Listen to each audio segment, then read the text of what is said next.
Bueno, lo que vamos a ver es el fundamento cuadrangular. Cuadrangular. Yo me siento muy afortunado de poder estar con ustedes porque los considero las personas más importantes del planeta.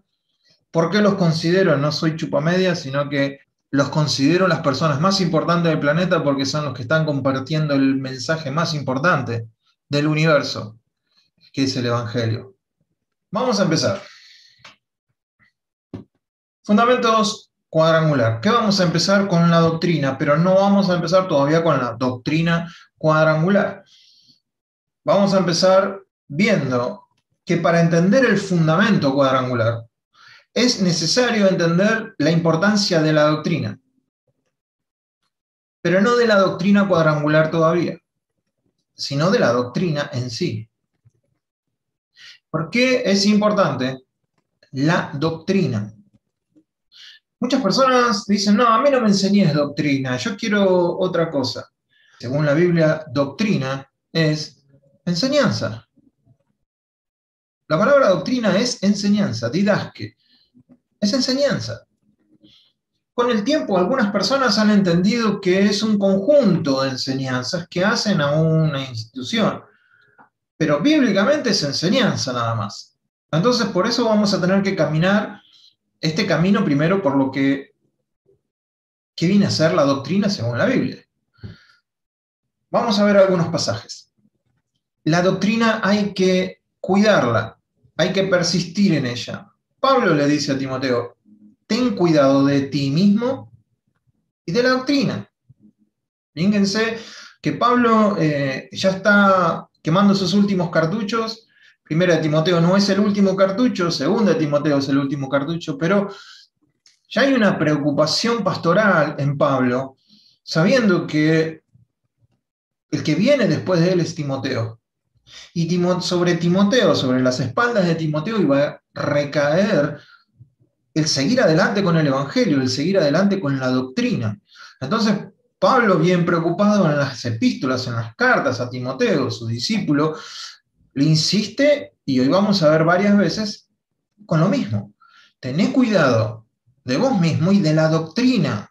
Persistí en ello. ¿Por qué? ¿Qué pasa si hago esto?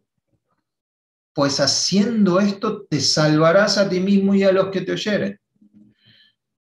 Algún desprevenido puede decir, bueno, pero si la salvación no es por obras, no es por lo que yo vaya a hacer, y estás en lo correcto. Lo que Pablo está diciendo es, te va a ayudar a mantenerte en este camino de salvación. Y también el hecho de persistir en la doctrina y en cuidarte de vos mismo, de estar en la doctrina, te va a ayudar a estar ahí.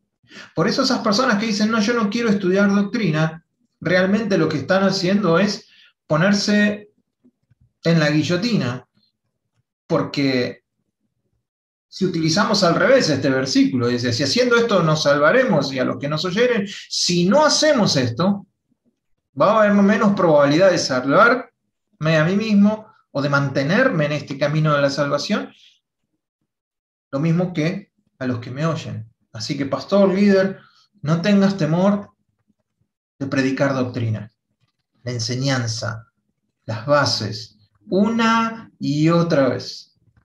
Persiste en ello. Después le dice que sea perseverante.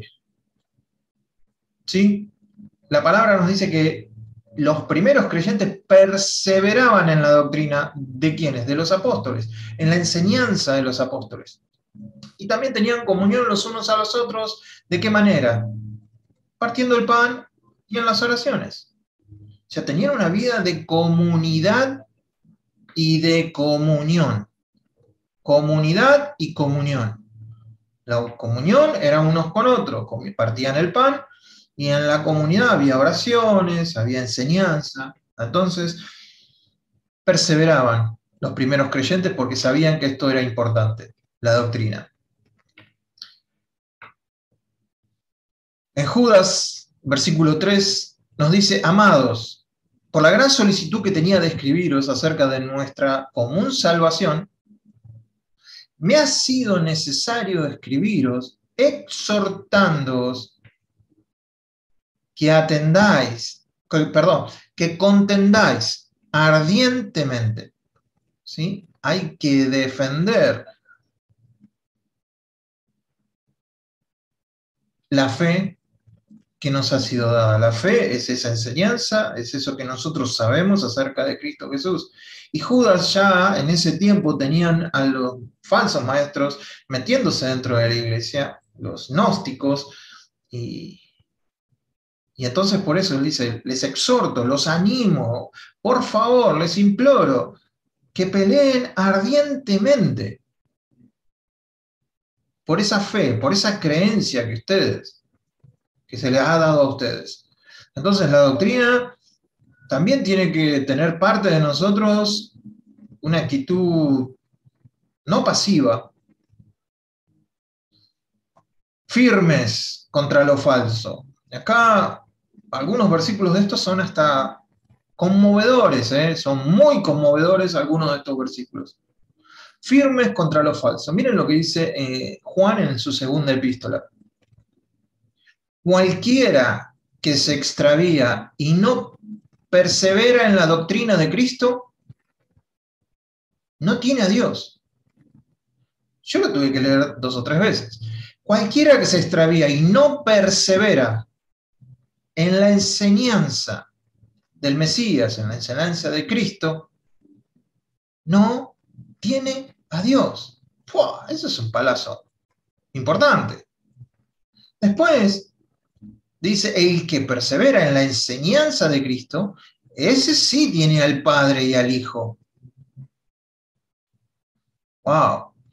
Si alguno viene a vosotros y no trae esta enseñanza, no lo recibas en la casa, ni le digas bienvenido, porque el que le dice bienvenido a esta persona que no trae la doctrina, participa de sus malas obras. ¡Fua! Nosotros sabemos que el hecho de recibirlo en la casa era porque en ese tiempo recibir a alguien en tu casa era que tenías comunión con esa persona.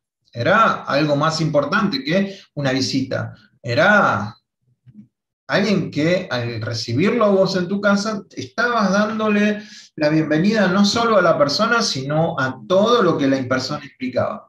Por eso es que Juan es muy duro. Y sobre todo, Juan también está en contra de los falsos maestros que se estaban metiendo en la iglesia. Por eso es muy duro con aquel que no tiene la enseñanza de Cristo. Miren hasta qué punto es importante la doctrina. No dar al lugar a los que no vengan con la doctrina de Cristo. 1 Timoteo 6, del 3 al 5, dice, si alguno enseña otra cosa y no se conforma a las sanas palabras de nuestro Señor Jesucristo y a la doctrina que es conforme a la piedad, está envanecido, nada sabe, delira acerca de cuestiones y contiendas de palabras de las cuales nacen envidias, pleitos, blasfemias, malas sospechas, disputas necias de hombres corruptos de entendimiento y privados de la corruptos de entendimiento y privados de la verdad, que toman la piedad como fuente de ganancia. ¿Qué dice? Apártate de los tales. ¿De quiénes? De aquellos que enseñan otra cosa que las sanas palabras de nuestro Señor Jesucristo y de la doctrina que es conforme a la piedad. La piedad es el ejercicio, es la doctrina puesta en marcha, la doctrina con pies, la doctrina vivida. Esa es la piedad. Entonces, dice, si alguien viene con eso y empieza, esa persona está envanecida, está creída, está perdida, no sabe nada, delira. Y yo creo que ustedes pueden dar testimonio de personas que se han olvidado de predicar la doctrina, las bases, los caminos antiguos, el fundamento. Tienden a ir por lugares un poco complicados para sacar cosas nuevas y cosas. Y hasta ahora hemos visto que los consejos de Pablo a Timoteo son persevera en la doctrina. ¿Sí? En la doctrina. firmes y aferrados en la doctrina.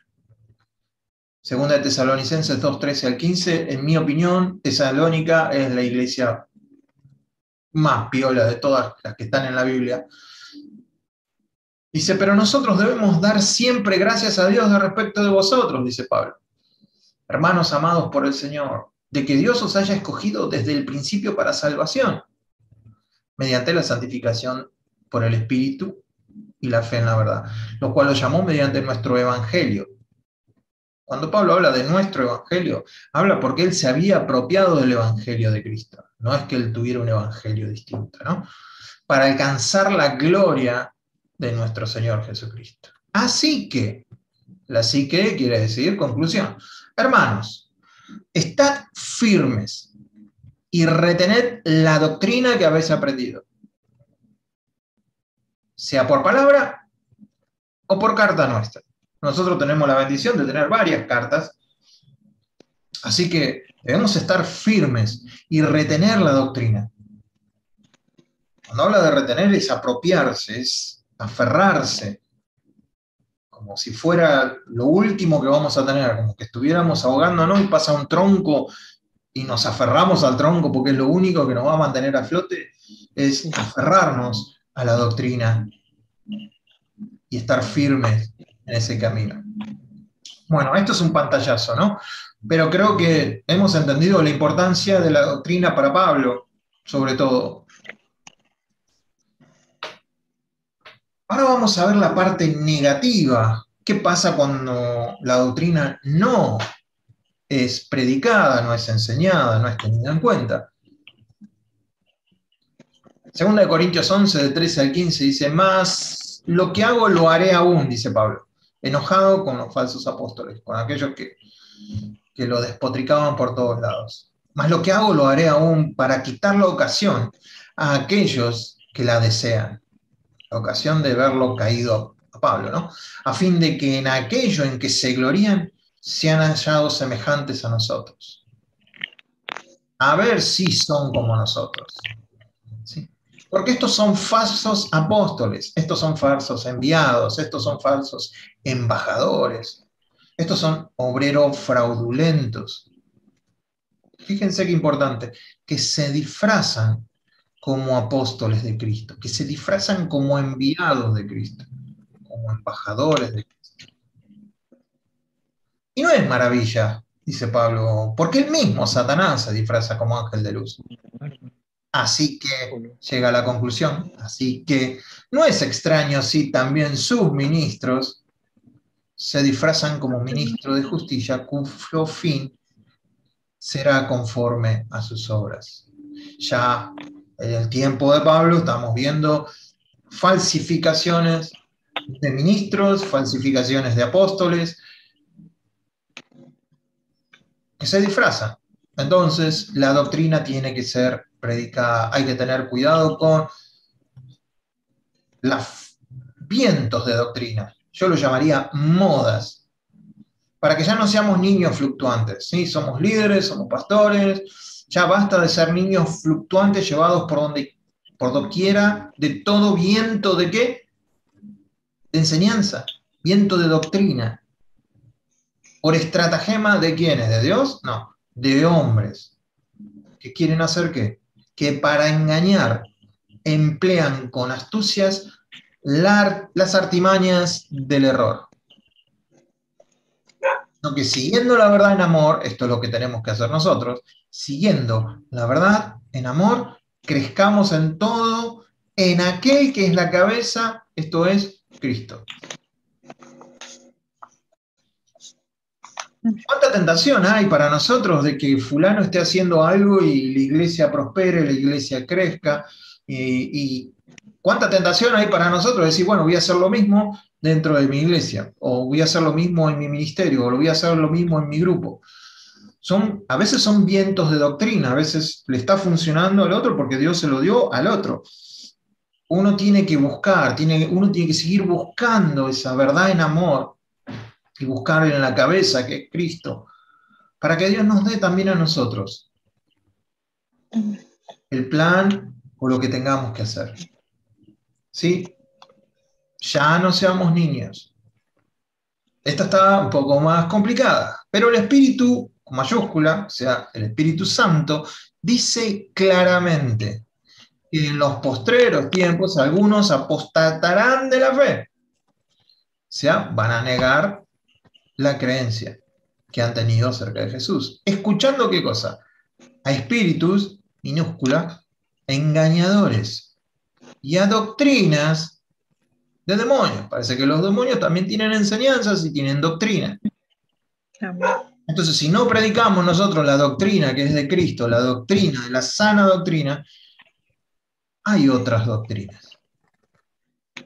Por la hipocresía de mentirosos que, teniéndola cauterizada la conciencia. ¿Qué quiere decir eso? Se le embotó la cabeza. La conciencia ya no están discerniendo qué es de Dios, qué no es de Dios, sino que ya están escuchando cualquier cosa.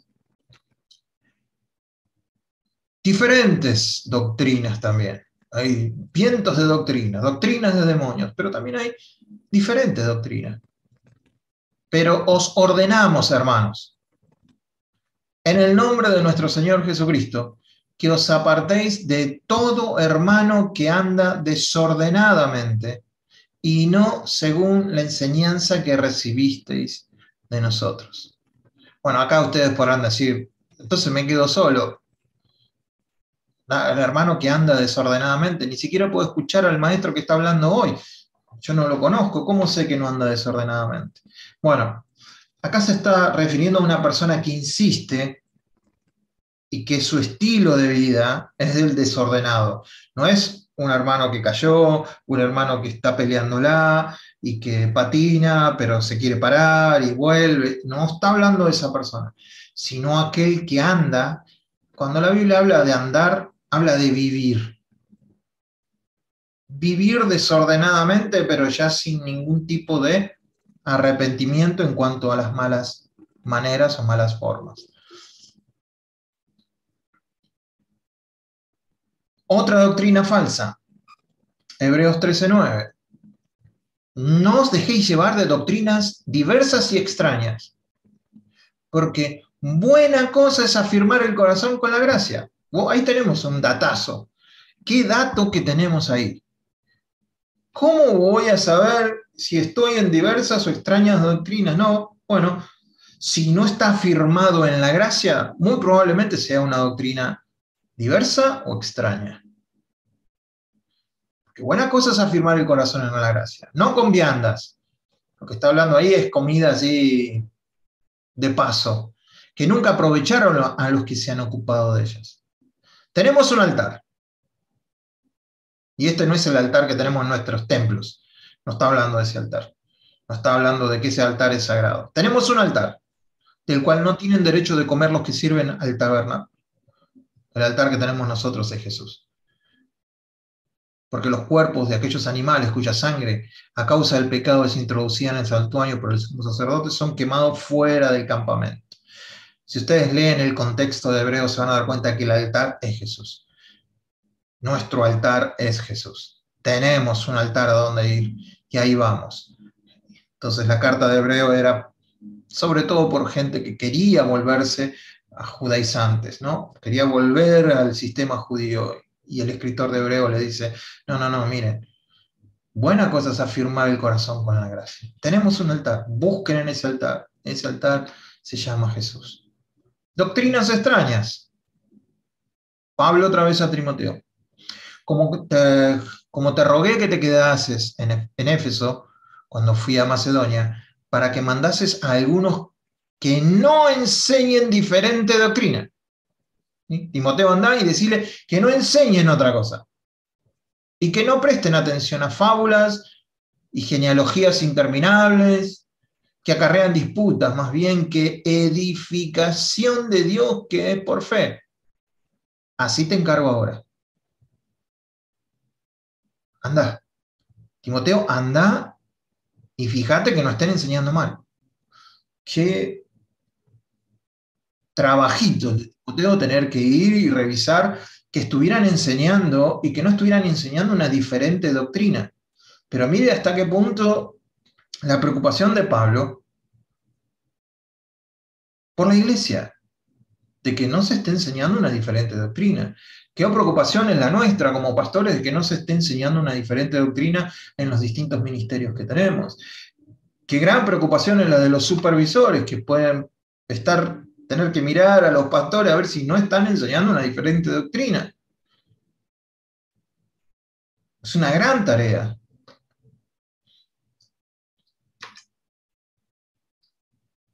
Mas, si aún nosotros, Pablo dice, mas si aún nosotros, o un ángel del cielo, os anunciare otro evangelio diferente del que os hemos anunciado, sea maldito. O sea, no puedo usar una palabra más fuerte. Miren, si hay otra persona que está predicando un evangelio que no es el que les prediqué yo, que Cristo vino en carne, que murió, que resucitó al tercer día, que está sentado a la diestra de Dios y todo aquel que creyere en él, por fe será salvo por pura gracia de Dios. Ese es el evangelio. Si están predicando otra cosa, que sea maldito. La gente que venía a Galacia le estaban diciendo, no, mira, está bien, aceptaste a Jesús, pero ahora te tenés que circuncidar, ahora tenés que guardar las fiestas, ahora no. Es Jesús, punto aparte. No es Jesús, coma, algo. Sino es otro evangelio. Y miren lo que dice otra vez. Como antes hemos dicho también ahora, lo repito. Si alguno os predica diferente evangelio del que habéis recibido, sea maldito. No hay vuelta de hoja para Pablo. Es importantísimo que la doctrina quede bien establecida. Entonces, doctrina es enseñanza, tanto para Pablo, es importante que se mantenga, que se persevere, que la defendamos, que no le demos lugar, que seamos firmes en esto y que también seamos firmes con los que no la predican. Doctrina es enseñanza. Hay dos tipos de corrientes. Está la enseñanza ortodoxa, es esto que estamos haciendo hoy. Yo les estoy compartiendo y ustedes intelectualmente están recibiendo cosas. Es teórico lo que estamos recibiendo, ¿sí? A veces es algo que viene por tradición. Bueno, ese es un tipo de doctrina, una enseñanza, pero está la otra, la funcional, la doctrina en donde yo con mi carácter demuestro en qué enseñanza estoy. Con mis actitudes demuestro, en la dinámica del día a día, demuestro en qué enseñanza estoy. Es algo constante, que ni siquiera tengo que hablar para que la gente sepa en qué enseñanza estoy. Entonces hay una enseñanza que es teórica y otra que es práctica, y las dos se tienen que dar la mano. No puede haber solamente una doctrina teórica. ¿Se acuerdan cuando Jesús le preguntan a Jesús, dice, bueno, ¿cuál es el primer mandamiento? Y dice, bueno, amarás a Dios sobre todas las cosas y a tu prójimo como a ti mismo. Ah, muy bien, has respondido esto, muy bien. Dice, ve y haz esto.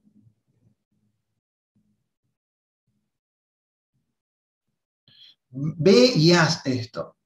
O sea, la respuesta teórica estuvo buenísima. Respondió correctamente.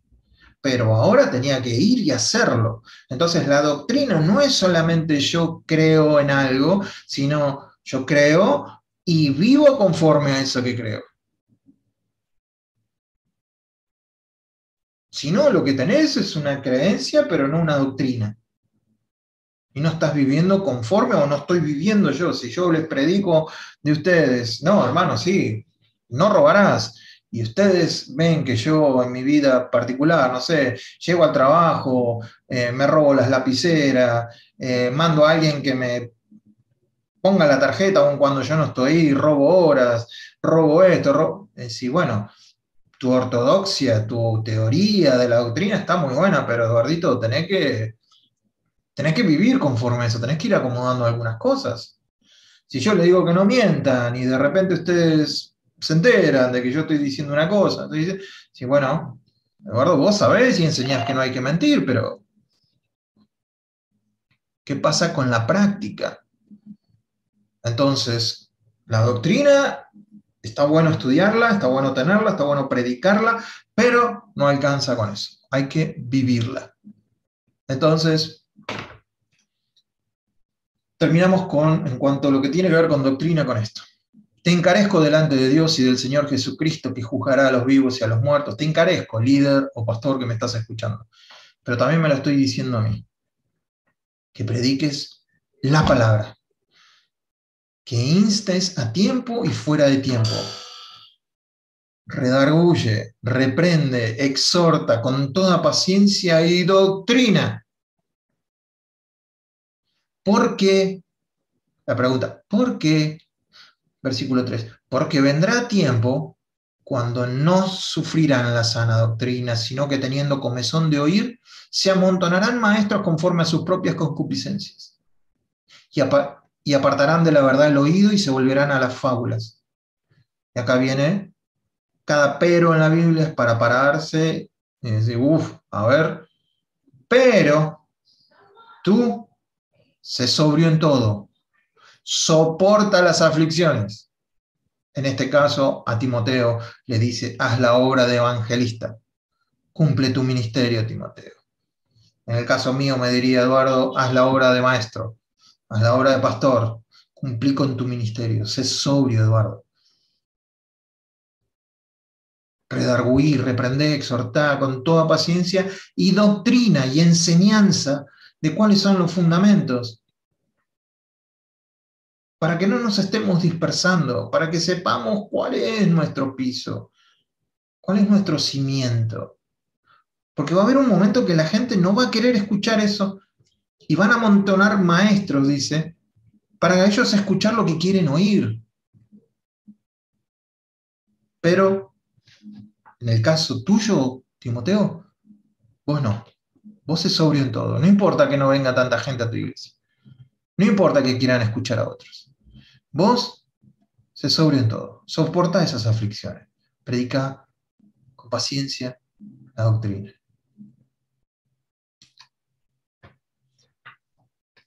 Acá terminamos con la importancia de lo que es la doctrina. Después podemos charlarlo un poquito. Vamos a entrar en lo que es la cronología de las denominaciones. ¿Por qué entramos en lo que es la cronología de las denominaciones? Porque para conocer nuestro fundamento, como iglesia cuadrangular o como cuadrangulares, es conocer el contexto histórico en que se formó. Ustedes saben, yo estoy corriendo y vamos a ir a las carreras con esto. Esto es un pantallazo de cómo empezó. Tenemos la iglesia en el principio, después empezaron los concilios hasta que la iglesia se dividió, pasó a ser la iglesia ortodoxa allá del este y del oriente, tenemos la iglesia rusa, la iglesia católica romana y la del oriente, ¿no? La africana, la rusa, griega y la católica de Roma. Después de un tiempo vino la reforma protestante, que protestaban en contra de la iglesia de Roma. Aparecieron los hermanos suizos, Calvino, Lutero y la iglesia de Inglaterra, o Enrique VIII. De los hermanos suizos salieron los anabautistas, que estuvieron perseguidos y bueno, después quedaron con el nombre de bautistas. De los bautistas salió la rama de los adventistas del séptimo día. De Calvino salieron las iglesias reformadas y los presbiterianos, de los cuales con el tiempo salieron los testigos de Jehová y mormones.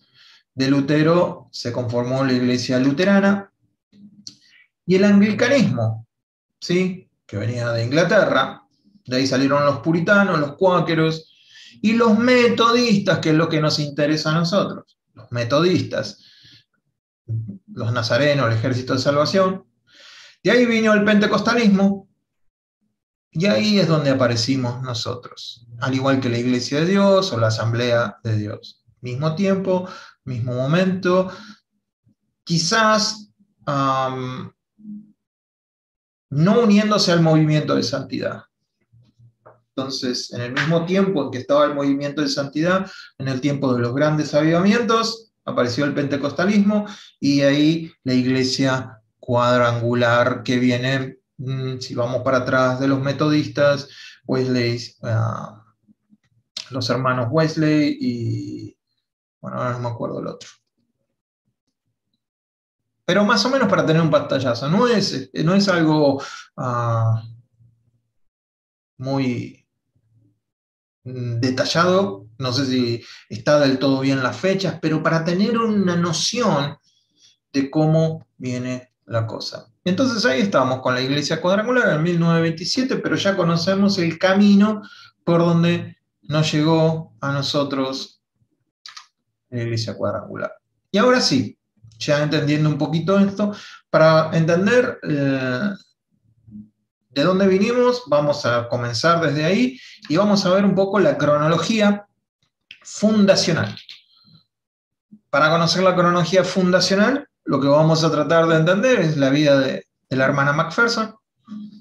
En 1890, el 9 de octubre, en el país de Canadá, cerca de Ontario, nace Aimée Elizabeth Kennedy.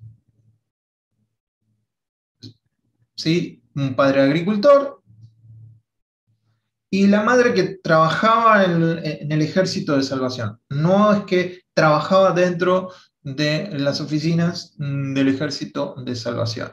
Para que tengamos una idea, en el año en que nace la hermana Macpherson, muere Van Gogh y nace el zorzal criollo, el que cada día canta mejor. Nace Carlito Gardel.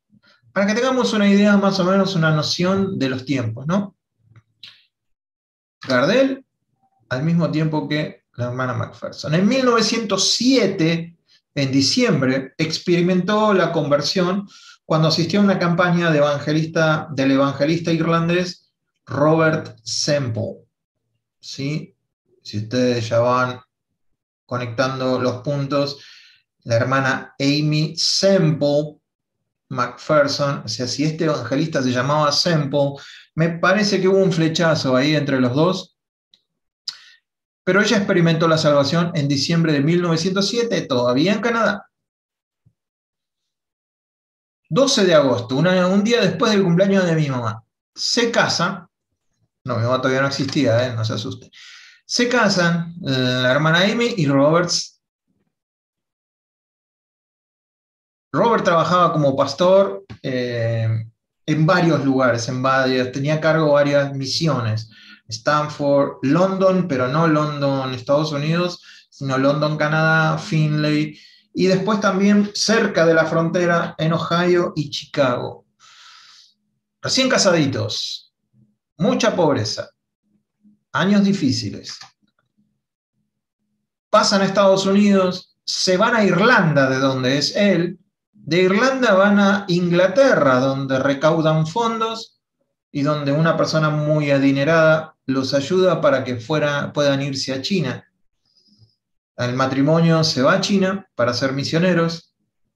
Robert murió de fiebre tifoidea. Ellos estaban en un lugar en donde comían verduras y todo eso, y desgraciadamente en ese lugar las verduras las abonaban con excremento humano, así que de ahí se cree que agarró la fiebre. Un mes después de la muerte de él, la hermana dio a luz a Roberta, le pone Roberta por el padre Robert, Roberta Starr, que quiere decir estrella, Roberta Starr Semple. Y luego se mudó, o sea, quedó sola en China y se muda a Nueva York, vuelve a Nueva York de China a quedarse con su madre en el Ejército de Salvación. Ya en Estados Unidos, ahora ya no en Canadá, no en China, ya en Estados Unidos, se encuentra con ser viuda a los 20 años, madre soltera, y se pone a trabajar con su madre. No eran años de benevolencia, había mucha escasez y entonces empezó a trabajar con su madre. En el 2012, para que tengan una referencia, según el Titanic, en el 12, Amy conoce a Harold Macpherson. De este matrimonio nace Rolf Macpherson. Y se mantiene ella entre las ciudades de Chicago, Nueva York y Rhode Island, que están ahí cerquita en el este de los Estados Unidos. En este matrimonio, El marido no era creyente, pero ella se casó con una sola condición, de que no le impidiera su ministerio. La cuestión que el ministerio era mucho más fuerte que el matrimonio. Empezó a predicar, a evangelizar, y empezó a moverse, y empezó a ir a las ciudades, y el marido no le gustó tanto. Para que tengamos una referencia también, 1914, 1918, ¿qué pasó? Primera Guerra Mundial. Para tener en cuenta eso. 1918, ya separada, divorciada, y con sus hijos, escribía un periódico desde arriba del auto mientras predicaba. El periódico se llamaba The Bridal Call, que quiere decir la llamada nupcial. Entonces comienza la evangelización por el este de Estados Unidos, por toda la costa este, Nueva York, no me conozco todas las partes de ahí, pero la costa este. Y comienza evangelización. Y en diciembre llega a Los Ángeles, donde ella va a tener su base de operaciones. En 1921 ya el Señor lo estaba usando de manera estrepitosa. Las oraciones de Amy a Dios conducen a muchas sanidades milagrosas, verificadas por un informe de la Asociación Médica Estadounidense, no por los dichos de ella ni de la gente, sino que se sometían a la Asociación de Médicos de los Estados Unidos y están corroborados por la Asociación de los Médicos de Estados Unidos, las sanidades. En 1923 establece Angelus Temple, que es la iglesia, abre las puertas en Los Ángeles y empiezan pronto, en 5 meses, empezó a tener servicios en 5 idiomas en ese edificio. Hay muchas historias, no tenía plata para todo el edificio, le dijeron solo me alcanza para las bases, y ella dijo, bueno, hagan las bases, Dios va a hacer el resto. Bueno, y ahí lo tienen, y ella posando al lado de la dedicatoria del templo. Funcionalmente empezó primero el instituto y después el templo, entonces ella sabía que mandar gente, preparar gente era lo necesario, y establece el Instituto Bíblico Vida o Life, que enseguida le quedas chico el edificio, tienen que mudarse, y ese edificio quedó para la congregación hispana. Primero fue un instituto, el instituto no dio abasto, la capacidad era muy pequeña para tanta gente, tuvieron que irse a otro lado, y ese edificio quedó para la iglesia hispana de Angelus Temple, que ahí es donde su servidor aceptó al Señor. Bueno, en realidad lo acepté en el otro y después me empecé a congregar acá. 1924, Amy es la primera mujer en ser dueña de una importante estación de radio y la usa para predicar el Evangelio. No era normal que una mujer sea dueña de una radio y que la usara para predicar el Evangelio. La primera. Los primeros misioneros son enviados a India, después salieron a todas partes del mundo, pero India fue el primer lugar en donde se enviaron misioneros desde Angelus Temple. En 1927, después de estar establecidas 100 iglesias, después que 100 iglesias fueran establecidas, se establece lo que es la Iglesia Internacional del Evangelio Cuadrangular. Entonces, se establece lo que es el emblema, la bandera, la declaración de fe, el himno, está todo eso, cosas que vamos a ver un poquito más adelante. Pero ahora, desde ese año, la hermana estableció la iglesia. Se abre, en 1928, se abre lo que se conoce como el comisariato. ¿Qué quiere decir eso? Desde ese lugar acuérdense que después de la Segunda Guerra Mundial, que haya terminado la Primera Guerra Mundial, vino lo que se conoce como la Gran Depresión. En el 28 hasta el 31 creo que fue. Mucha hambre, mucha. Y desde este lugar se pudo alimentar a 1,5 millones de personas en el peor momento de los Estados Unidos en cuanto al hambre. Es muy reconocido esto, ustedes no sé si alcanzan a ver las colas de gente esperando alcanzar comida. Fue algo milagroso lo que se hizo en ese momento. Comienza la Segunda Guerra Mundial, 1939, y un año antes que acabe, en septiembre de 1944, predicó a 10.000 personas en Oakland, California, y murió al día siguiente de una insuficiencia renal y los efectos de la mezcla de medicamentos recetados que había tomado. Y el funeral se hizo en el cumpleaños de ella, que fue el 9 de octubre de 1944. Así termina su vida. El avance de la Iglesia Cuadrangular es conocido por todo el mundo. Ya hay 8,8 millones de miembros, hay 67.500 iglesias en más de 150 países. Y han pasado presidentes, la primera fue la hermana, después el hijo, John Holland, Harold Helms, Paul Reiser, los otros Jared Roth, Jack Hayford, Glenn Burris y Randy Remington, ahora mismo es el presidente de la Iglesia Cuadrangular. Con esto tenemos cubierto lo que es la vida de la hermana McPherson. Argentina. No vamos a ver, no me siento capacitado, no hay una historia a la que pueda decir, bueno, esta es la historia argentina, así que no me quiero meter en camisa de 11 varas, pero lo que puedo decir sí es que el primer pie cuadrangular que pisó la Argentina fue Tommy Hicks. Tommy Hicks, cuando todavía no había ninguna iglesia cuadrangular y había muy pocas iglesias evangélicas con poca gente, él fue un graduado del instituto, o sea, se supone que estudió con la hermana.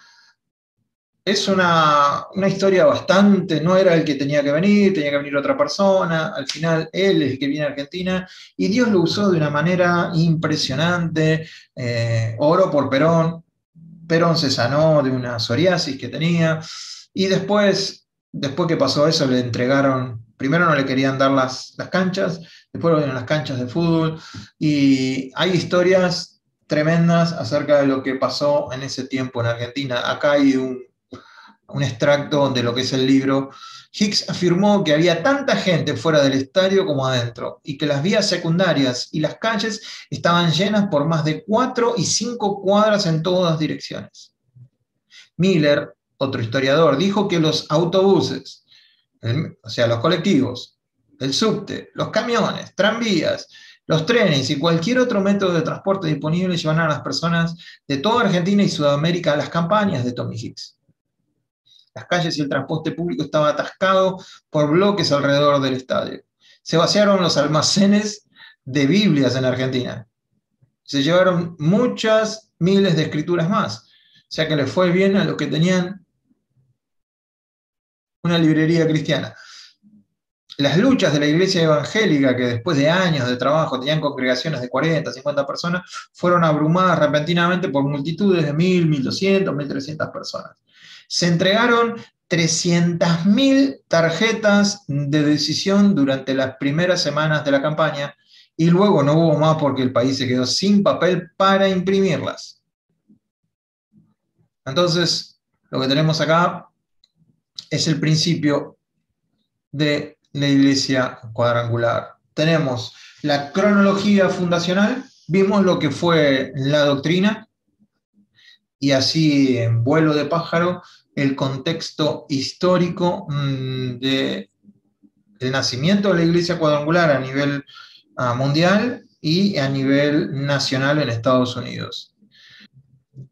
Ahora sería el momento de comentarios y preguntas, cosas que no hayan quedado claras.